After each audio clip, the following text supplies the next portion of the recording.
এই নেন ভাই, তাজা তাজা ইলিশ মাছ। এই হালকা 2 কেজি তাজা ইলিশ দে। আচ্ছা দিচ্ছি।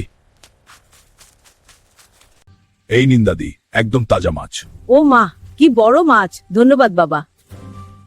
তাজা না হলে কিন্তু তোর দোকান উড়ায়া দিমু।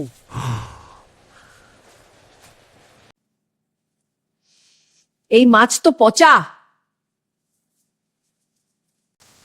পচা গন্ধে আমার বমি আসতেছে। চলো বুড়া, আজ হালকার দোকান শেষ।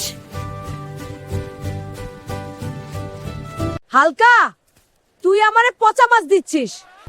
আজ তোর মাছের দোকান ছাই বানামু। না, দয়া করো। আহারে, আমার সব মাছ শেষ হয়ে গেল। বন্ধুরা, চ্যানেলটা সাবস্ক্রাইব করলে আমি আবার দোকান খুলতে পারবো।